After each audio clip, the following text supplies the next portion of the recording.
Bonsoir à tous et ravi de vous retrouver pour ce journal de 22 heures dont voici les titres.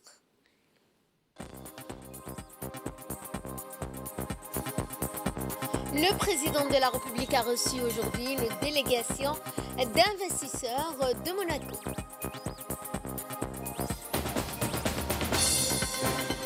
Et le président de la CENI a tenu une réunion avec les vice-présidents de la CENI des 5 régions de l'intérieur du pays.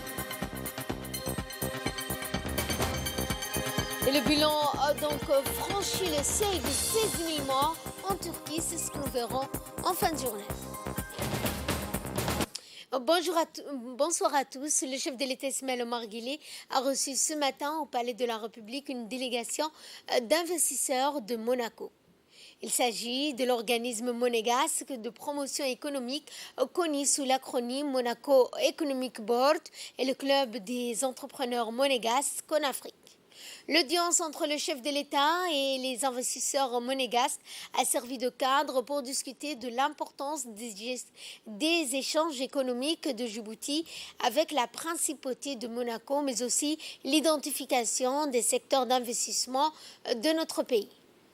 De par sa position stratégique sur le monde, voie maritime la plus fréquentée au monde, la République de Djibouti s'est dotée de nombreuses infrastructures portuaires modernes en télécommunications, mais aussi des infrastructures routières constituent les principaux critères pour les investisseurs monégasques, a indiqué le président du club des entrepreneurs monégasques.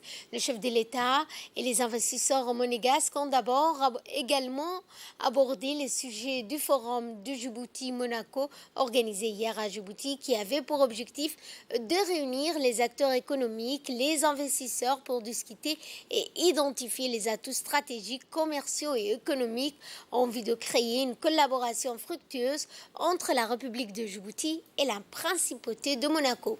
Et pour ce faire, le directeur exécutif de Monaco Economic Board, M. Guillaume Rose, a affirmé que les investisseurs monégasques ont donc eu un échange fructueux en vue de mettre en place une collaboration d'échange dans différents secteurs, notamment économiques et commerciaux. Un connaisseur de la région de Monaco, de la Côte d'Azur, c'est aussi quelqu'un qui est connaisseur de notre économie et qui a pu avoir avec nous des échanges tout à fait intéressants sur l'avenir de la coopération générale entre Monaco et Djibouti, en sachant qu'hier nous avons eu un très très beau forum économique où nous avons pu aborder des sujets divers comme la banque, le tourisme, l'industrie, et puis aussi l'environnement. Donc beaucoup de sujets communs entre Djibouti et Monaco. Et nous sommes ravis et nous pensons que c'est le début d'une ère de coopération très intense. Alors, c'est tout simplement une évidence, c'est-à-dire que Djibouti, tout comme Monaco, est un lieu dans son continent, bien sûr, qui est cosmopolite, qui est traversé par de nombreuses influences et qui est aussi une porte d'entrée sur son continent. C'est vraiment le même cas entre Monaco et Djibouti, et donc nous avons déterminé des axes de coopération gagnant-gagnant entre entreprises djiboutiennes et entreprises monégasques. Alors, prochaine étape, nous avons collecté à la suite de nos contacts, beaucoup de cartes de visite et nous allons contacter les différentes personnes que nous avons déjà rencontrées afin de pouvoir commencer des coopérations réelles et concrètes. Et quant au président du club des entrepreneurs monégasques en Afrique, il a indiqué que les potentiels d'investissement de Djibouti est un atout pour les investisseurs monégasques en vue de mettre en place un partenariat fructueux. Je fais un focus un peu plus sur l'Afrique. Donc en tant que club des entrepreneurs monégasques en Afrique, on a une bonne connaissance du territoire africain. Certains étaient venus. Moi, personnellement, c'est la première fois que je venais à Djibouti. Donc j'ai été impressionné déjà lors de notre entretien avec le chef de l'État par sa vision des enjeux internationaux et aussi de l'importance de l'Afrique pour les années à venir, qui sera essentielle dans le cadre du développement de tous. Je crois que Djibouti est très bien positionné pour ça, a déjà effectué de gros investissements tant au niveau des infrastructures essentielles que sont les télécoms, les activités portuaires. Et la taille de Djibouti, sa stabilité, sa sécurité est un excellent positionnement pour des entreprises, qu'elles soient monégasques ou européennes ou autres d'ailleurs, de telle façon à commercer avec les pays africains. Et ça, nous en sommes parfaitement conscients. Et le président de la Chambre de commerce de Djibouti, Youssouf Moussa Dawale, s'est réjoui de ce partenariat entre Djibouti et la principauté de Monaco qui va permettre, a-t-il dit, de faciliter les recours, donc les rencontres d'affaires et la mise en réseau des partenariats clés pour soutenir les coopérations stratégiques et de favoriser la compréhension réglementaire. Le chef de l'État Ismaël Omar Guelleh a fait aujourd'hui le récit des dispositions entérinées en vue d'une décentralisation budgétaire efficiente à Djibouti. Le chef de l'État s'est livré à cet exercice ce jeudi en début d'après-midi à la faveur d'une évolution portée sur notre pays dans le cadre notamment du 32e sommet des chefs d'État et de gouvernement, du mécanisme africain d'évaluation par les pairs, MAEP, un sens dévolu à la promotion de la bonne gouvernance dans le continent. Voici le premier extrait de l'intervention du chef de l'État, Ismaël Omar Guelleh. Monsieur le Président, Mesdames et Messieurs les chefs d'État et de gouvernement, Mesdames et Messieurs, je souhaiterais de prime abord présenter mes sincères félicitations à notre frère Julius Maada Bio, président de la République sœur de la Sierra Leone et président du Forum africain d'évaluation par les pairs. Je voudrais également le féliciter pour sa proposition entérinée lors du Forum des chefs d'État et de gouvernement à la 16e session extraordinaire de l'Assemblée de l'Union africaine qui vise à nous concentrer sur les défis des changements anticonstitutionnels des gouvernements afin d'en faire à juste titre le thème de la 3e édition du rapport sur la gouvernance en Afrique. Sous votre leadership, Monsieur le Président, notre forum continue à remplir son mandat avec succès et ne cesse de franchir de nouvelles étapes. La gouvernance en Afrique s'est améliorée, telle qu'illustrée par l'adhésion de nouveaux pays au MAEP. Je saisis enfin cette occasion pour remercier encore une fois la mission de revue ciblée conduite par l'honorable Fatima Karaj, le panel et le secrétariat du MAEP, ainsi que les partenaires stratégiques. Leurs nombreuses contributions et leur soutien, complétés par les commentaires de mon gouvernement, ont permis la production de ce rapport d'évaluation ciblée relatif à la décentralisation budgétaire qui est devant vous aujourd'hui. Monsieur le Président, vous le savez déjà, la décentralisation budgétaire ayant été identifiée comme un défi à relever dans mon pays, avait fait l'objet de la première mission de revue ciblée de notre organe, et cela en janvier 2019.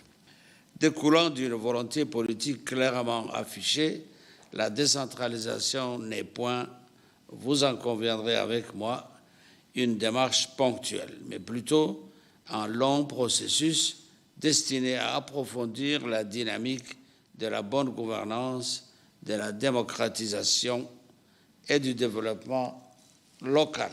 C'est pourquoi, avant de s'engager sur la voie de la décentralisation budgétaire, bien de préalables indispensables ont dû être mis en œuvre. En effet, dès les premières heures de l'indépendance, la loi constitutionnelle, puis l'ordonnance numéro 77.60 du 23 novembre 1977 prévoyait la création de municipalités et de communautés populaires de base qui disposaient d'une autonomie administrative et financière. Ensuite, la Constitution de septembre 1992, en ses articles 85, 86 et 87, a engagé le processus de décentralisation. À mon accession à la magistrature suprême, j'ai lancé la première phase du dit processus.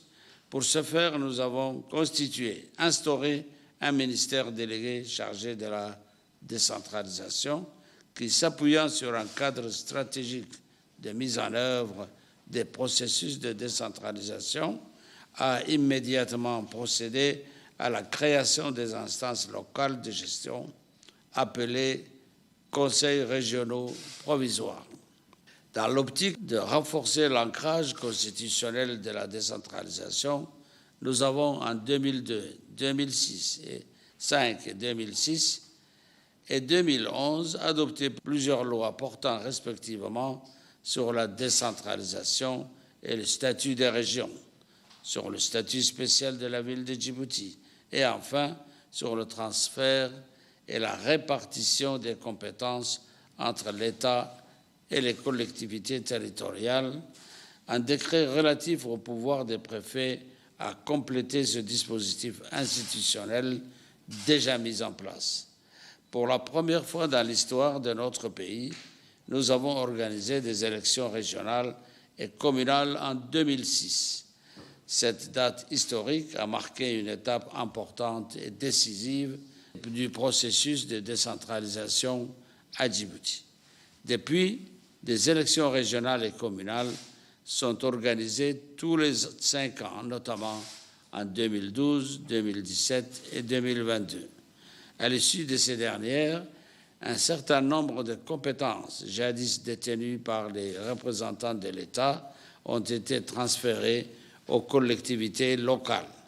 Il s'agit entre autres de l'état civil, des voiries, de la gestion des marchés, de la gestion des cantines scolaires, ainsi que la gestion du domaine public.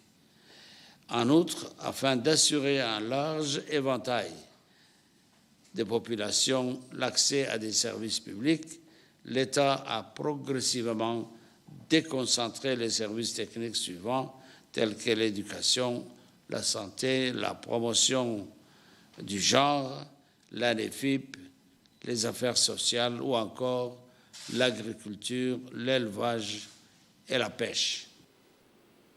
Et dans le second volet de son intervention, le chef de l'État a notamment cité le plan de développement régional PDR adopté en 2017. Il le décrit comme un condensé d'actions et de programmes élaborés sur la base des spécificités économiques des régions de l'intérieur. Écoutons ensemble le chef de l'État.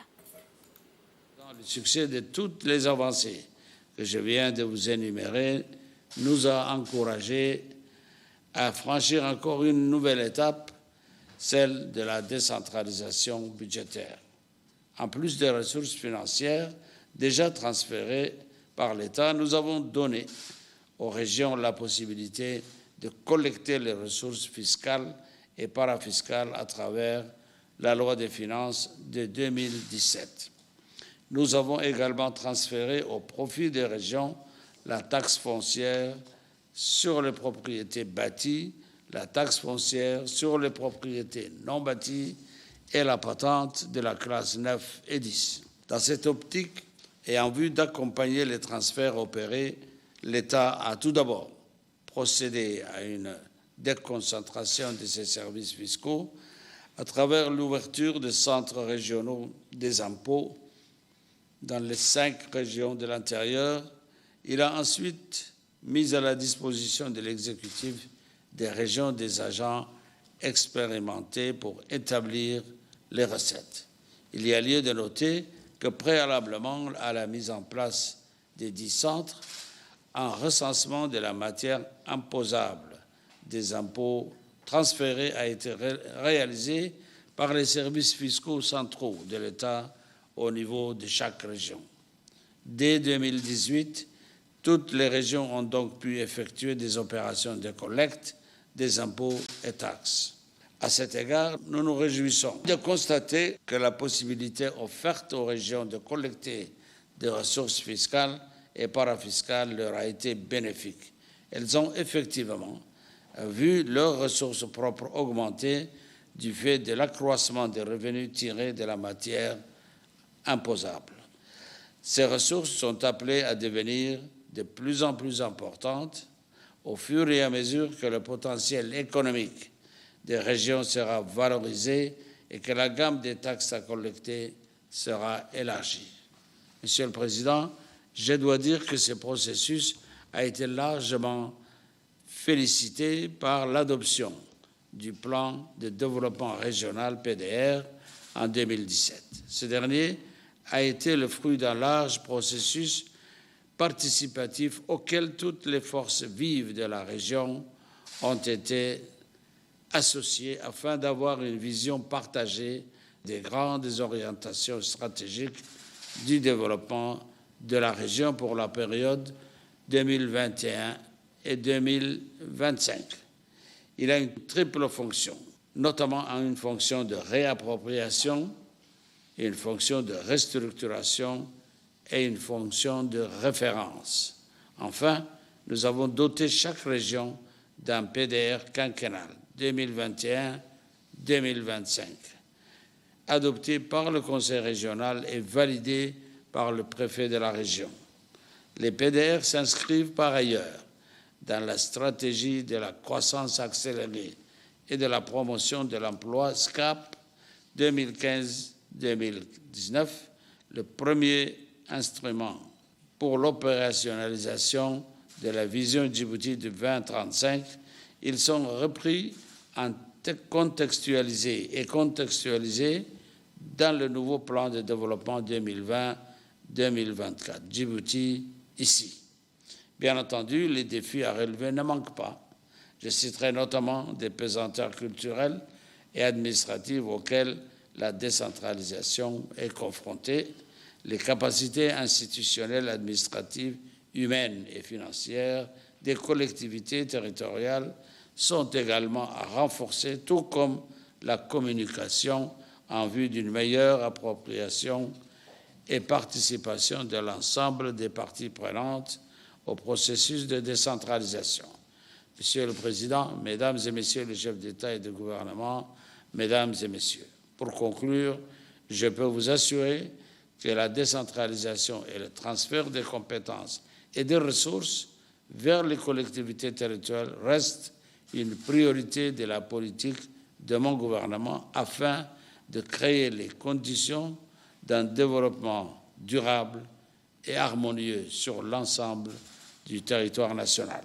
À ce sujet, les recommandations de la mission de revue ciblée sur la décentralisation, tout comme celles qui seront issues de ce forum, sont les bienvenues et seront mises en œuvre.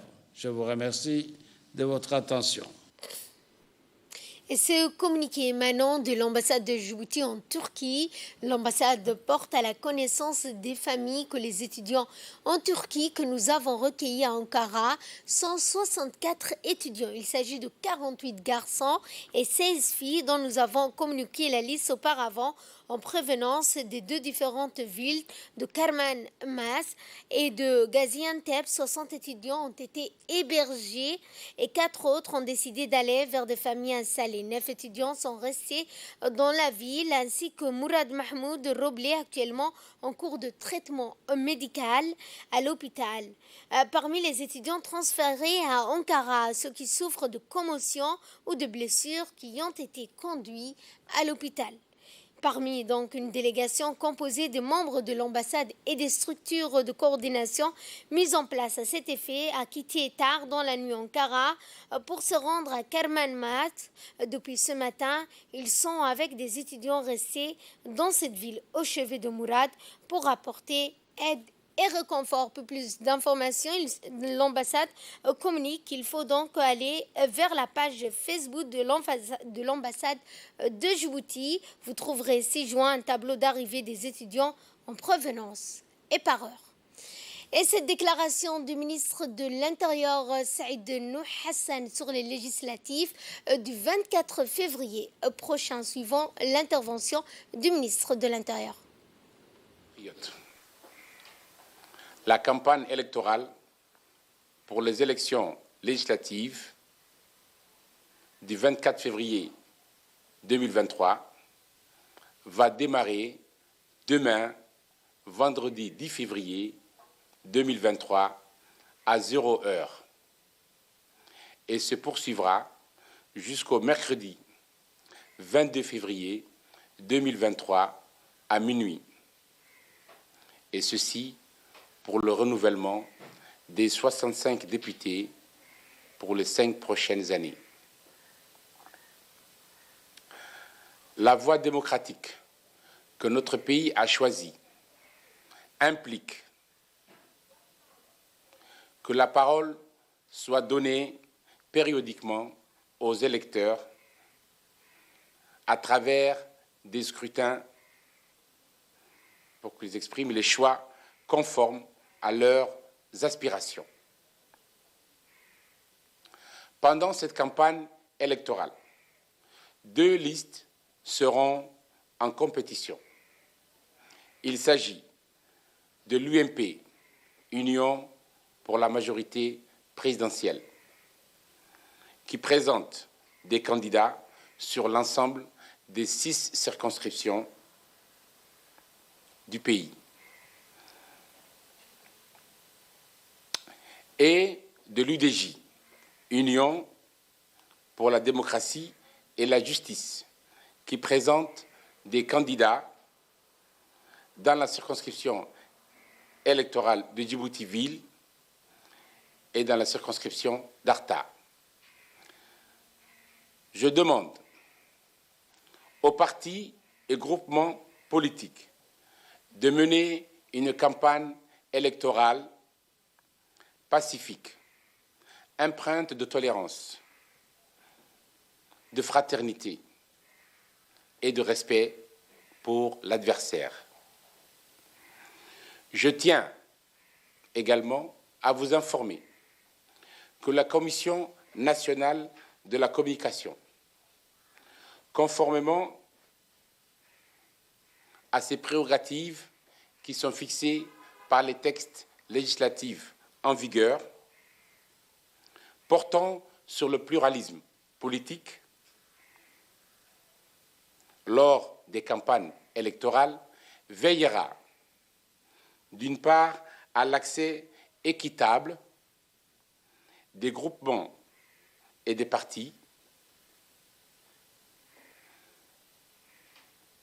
aux médias et d'autre part à l'accès de tous les concitoyens sur l'ensemble du territoire national au programme des groupements et des partis qui participent aux élections.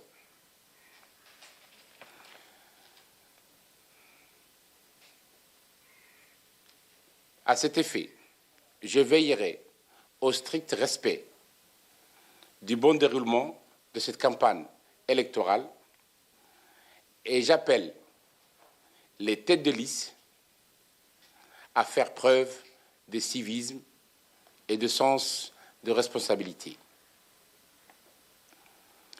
Je ne saurais terminer mon intervention sans demander donc, de nouveau à nos électrices et à nos électeurs de retirer leur carte d'électeur au niveau des centres de retrait situés dans les sous-préfectures de la capitale et dans les régions.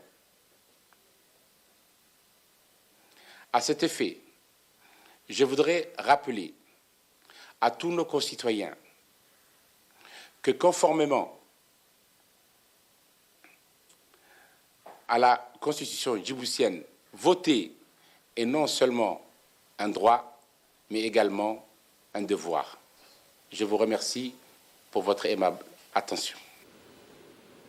Je vous le disais dans le titre, le président de la Commission électorale nationale, la CENI, Bahnan Ali Medal, a tenu une réunion cruciale avec les vice-présidents de la CENI des 5 régions et les membres de la CENI de Djibouti qui s'est tenue au Palais du Peuple. Cette rencontre avait pour but de préparer les prochaines élections législatives dont la campagne débute ce soir et qui est prévue pour le 24 février 2023. Les membres de la CENI seront déployés sur l'ensemble du territoire national pour surveiller la régularité de la campagne de l'élection législative pour élire les représentants et donc du peuple qui vont donc siéger à l'Assemblée nationale. Le ministre de l'Éducation nationale et de la formation professionnelle, Moustapha Mohamed Mahmoud, a procédé aujourd'hui à la remise officielle des manuels et guides d'alphabétisation à la secrétaire générale de l'UNFD, Mme Fatouma Moussa. La cérémonie s'est déroulée au CRIPEN et a vu la participation du secrétaire général du MENFOP, Mohamed Abdallah Mahyoub, la directrice générale par intérim du CRIPEN, Roda Mahmoud, et les cadres responsables du CRIPEN, et ainsi que ceux de l'inspection générale de l'enseignement général. La secrétaire générale de l'UNFD, Mme Fatouma Moussa, a prononcé un mot de remerciement envers le ministre de l'Éducation dans sa lutte contre l'analphabétisme. Vous n'avez donc ménagé aucun effort depuis 2018 pour soutenir le programme national d'alphabétisation qui, grâce aux efforts consentis par le MENFOP, s'élargit chaque année. Elle s'est dite donc fière de ce soutien indéfectible pour la mise à la disposition des manuels et guides qui vont renforcer les conditions de travail de nos jeunes alphabétisateurs, mais également celles de nos apprenants.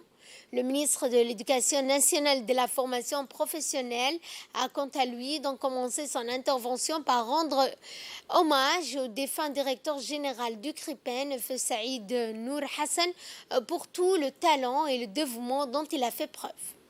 Continuer d'avoir comme partenaire incontournable mon ministère d'origine. C'est un honneur et un énorme plaisir de poursuivre depuis 5 ans le combat contre la lutte contre l'analphabétisme aux côtés de M. Moustapha Mahmoud, ministre de l'Éducation nationale et de la formation professionnelle. Vous n'avez ménagé aucun effort, Monsieur le ministre, depuis 2018 pour soutenir le programme national d'alphabétisation qui, grâce aux efforts consentis par votre ministère, s'élargit chaque année. Nous sommes donc fiers de votre soutien indéfectible pour la mise à disposition de ces manuels et guides qui renforceront très certainement les conditions de travail de nos jeunes alphabétiseurs, mais également celles de nos apprenants et apprenantes. Nous comptons de ce mois introduire des cours d'arabe et d'éducation islamique dans le programme. Vous comprendrez bien, nous demanderons très vite votre expertise et votre soutien dans le domaine.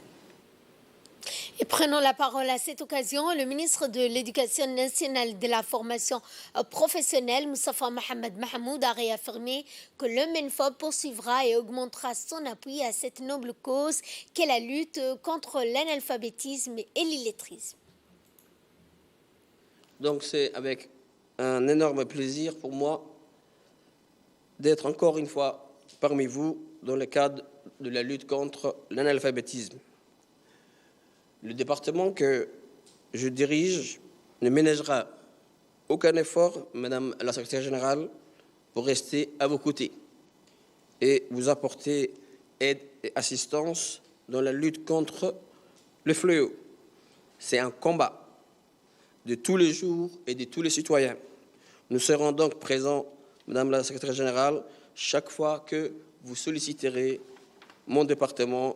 Soyez rassurés. Madame la Secrétaire générale, votre réussite est également la nôtre.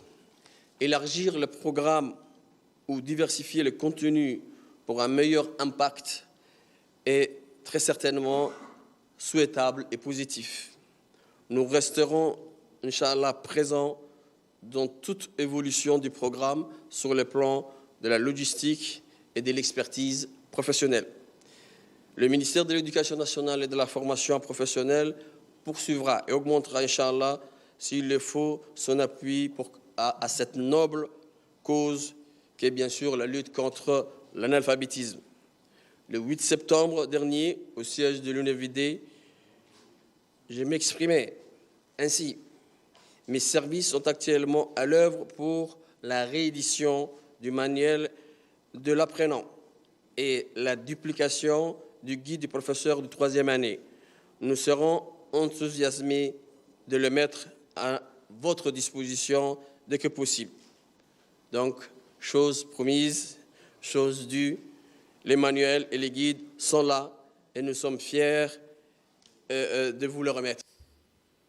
Dans l'actualité également, le ministère de la Femme et de la Famille a clôturé hier au Palais du Peuple le colloque national sur les méfaits du cyberespace auprès des enfants et adolescents.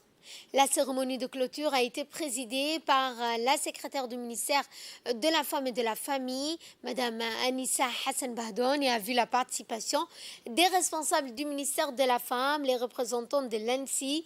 Cette sensibilisation sur les méfaits de l'Internet a pour objectif de mettre en lumière une information claire et rassurante sur les enjeux entourant le cyberespace, tout en offrant des outils concrets pour en faire un espace où les enfants peuvent être en sécurité. Cette thématique étant transversale a réuni tous les ministères sectoriels dans cette initiative.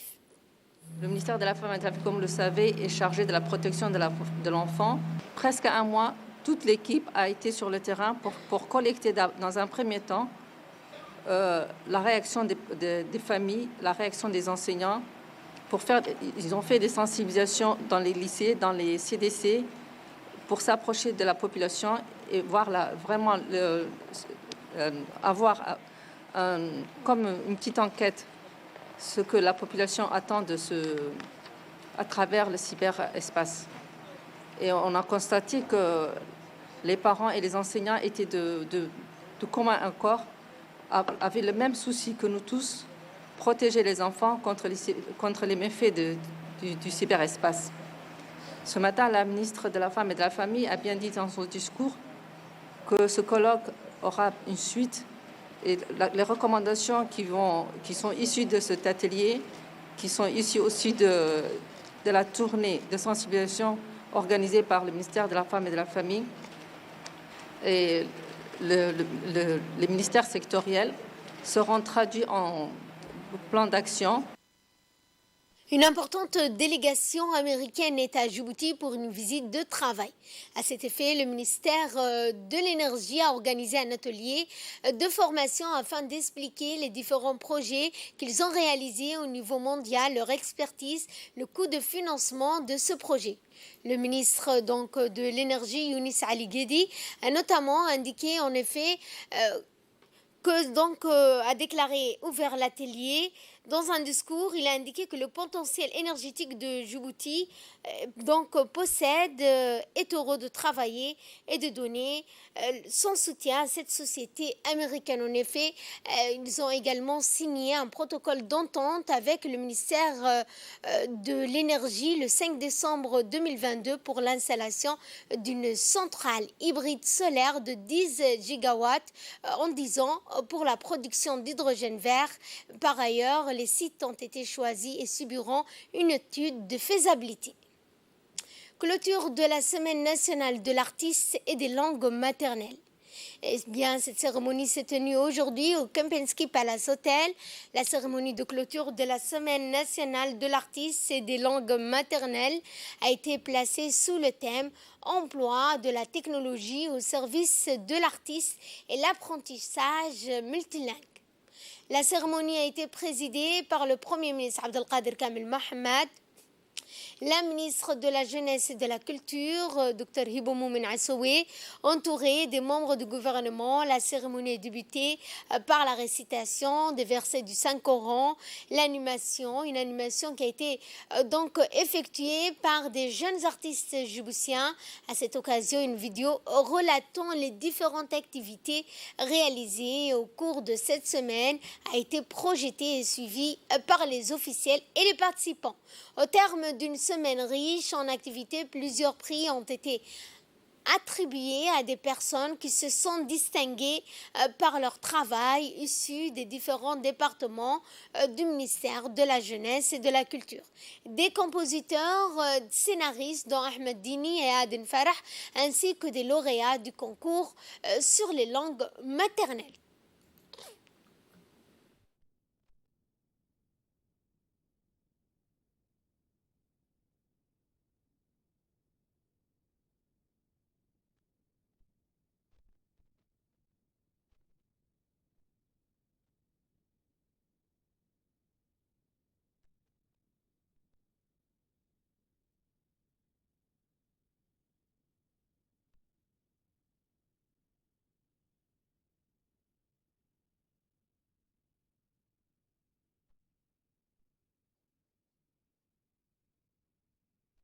Le ministère de la Santé, par le biais de l'Institut de santé publique de Djibouti, a mené des missions d'inspection, de contrôle sur les normes d'hygiène et la qualité des produits destinés à la consommation humaine. À cet effet, les établissements concernés sont les restaurants, les boutiques, les supermarchés, les pâtisseries, les salons de coiffure ainsi que les établissements et hôtels. Ainsi, les inspecteurs de l'hygiène de l'Institut de santé publique effectueront des contrôles inopinés dans ces établissements à caractère alimentaire pour vérifier l'hygiène alimentaire, la viabilité sanitaire des matériels, des produits vendus et l'hygiène et la santé du personnel. Réunion pour la mise en place d'un projet, d'un programme conjoint entre le ministère de la Santé et le ministère des Affaires musulmanes. L'Institut national de santé publique travaille de près avec la direction du bien et WARF pour la mise en place d'un cadre de surveillance de la mortalité. Cette surveillance de la mortalité illustre deux aspects. Le premier aspect, ce sont les gens qui décèdent au niveau des hôpitaux. Les données sont disponibles au niveau du ministère de la Santé. Il y a également les gens qui décèdent à la maison, donc ce qu'on appelle les décès communautaires. Notre objectif principal, c'est de mettre en place un système pour pouvoir non seulement voir, ils ont les données depuis 2011, nous avons les données depuis 2005, c'est de pouvoir mettre en place et ajouter ce système de surveillance au weekly report, au système de surveillance épidémiologique hebdomadaire que nous faisons. L'un des objectifs principaux, c'est de pouvoir recenser quelles sont les pathologies les plus importantes dont les personnes décèdent, non seulement au niveau communautaire, mais au niveau hospitalier. De deux, c'est de pouvoir rapporter et faire un plaidoyer au niveau des différents partenaires.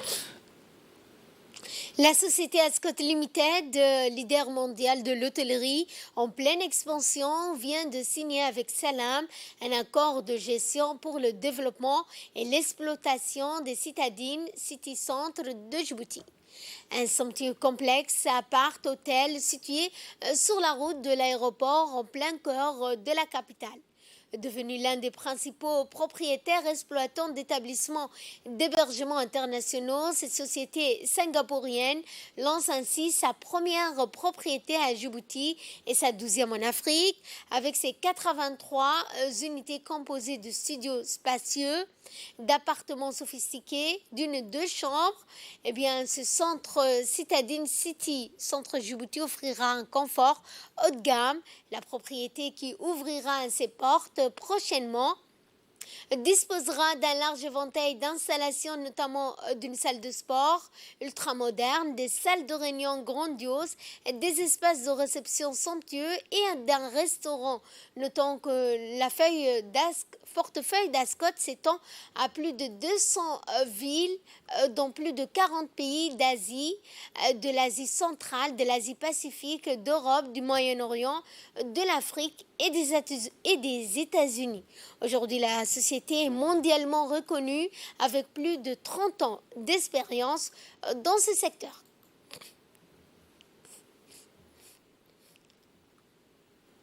Et le séisme de magnitude de 7,8 qui a frappé lundi le sud de la Turquie et de la Syrie, Saad Ibrahim Ahmed, chef de centre d'observation de géophysique d'Arta, a fait le point sur le tremblement de terre qui a frappé la Turquie et la Syrie. Après le terrible tremblement de terre qui a surpris lundi le sud-est de la Turquie, des dizaines de milliers de bâtiments et de maisons se sont effondrés en quelques secondes. Par ailleurs, le chef de l'observatoire géophysique d'Arta a établi un lien impossible entre les faibles ondes ressenties sur le territoire de Djibouti. Comme vous le savez, il y a eu un grand tremblement de terre en Turquie. Sa magnitude a été estimée 7,8 à l'échelle des Richter. Il a eu lieu le lundi 6 février 2023 à 4h17 de Djibouti. Ce séisme n'a pas été ressenti à Djibouti-Ville. Tout simplement, il était très loin de Djibouti. Il est à 2900 km par rapport à Djibouti. Par contre, nos capteurs sismiques de l'observatoire d'Arta ont détecté l'arrivée des ondes sismiques. Ces ondes sismiques sont arrivées à Djibouti à 4h 23 aire de Djibouti. C'est uniquement nos capteurs qui l'ont détecté. Donc, ces ondes sismiques sont arrivées à une vitesse apparente d'environ 9 km. Ces données, nous avons partagées avec les centres sismologie régional et mondial. Nous avons aussi une station sismologie, 3 capteurs, dédiés au suivi des grands tremblements de terre qui est installée à 2 km d'Artaville. Cette station est transmise en temps réel, en continu, par Internet et partagée avec la communauté internationale. Et donc cette station a beaucoup servi lors de ce tremblement de terre en Turquie. Vous le savez également, il y a eu à Djibouti plusieurs séismes qui ont été ressentis il y a quelques semaines.